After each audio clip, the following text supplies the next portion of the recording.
I'm Collin Overton with the Eastern Progress, and today I'm here with Ginny Whitehouse, who's a professor in the EKU Department of Communication.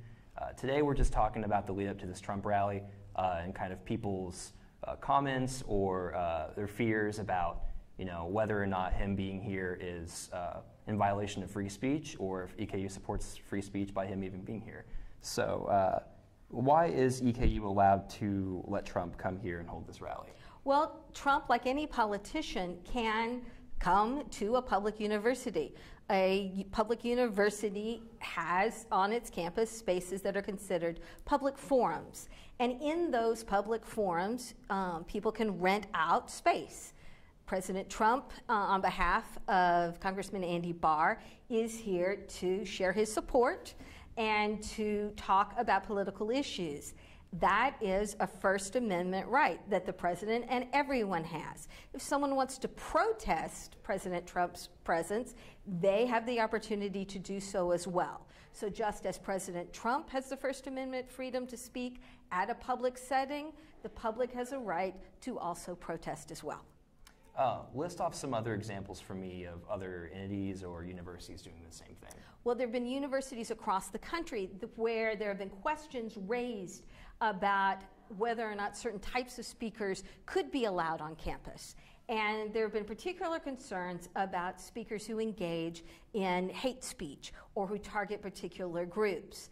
The courts have continually found in the favor of the speaker, because if you bring someone on campus to express a particular viewpoint, that's part of being a citizen in a democracy. You let people speak. So we have this consistent ruling among the Supreme Courts that is not new.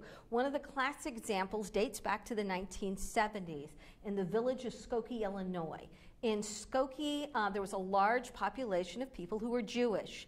And the American Nazi Party decided that that would be the prime place to go and share a particular type of venom where they were engaged in Holocaust denial. They said, that's a great place for us to march. The city of Skokie, as you can well imagine, was rightly upset about this and did not want that kind of speech in their town. And they already had a law that says you cannot come and speak if you're going to engage in racial bias or racial hatred.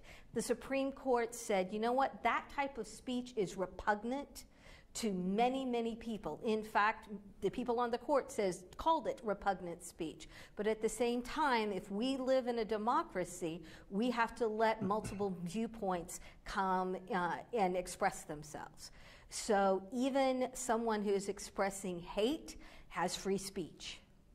Well, what about people whose views don't align with Trump and they feel that him speaking is violating their rights?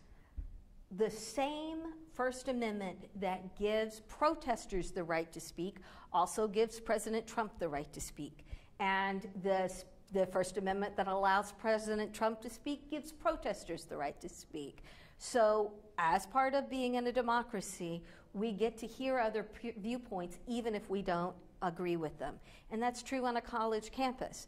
Now, there are a great many concerns about students who might be mocked or ridiculed in the course of this event, and that is a legitimate concern. But that does not mean that the president can't come. In reality, he has the same rights as every American. Well, thank you, Jenny. This is Collin Overton with Eastern Progress. Thanks for watching.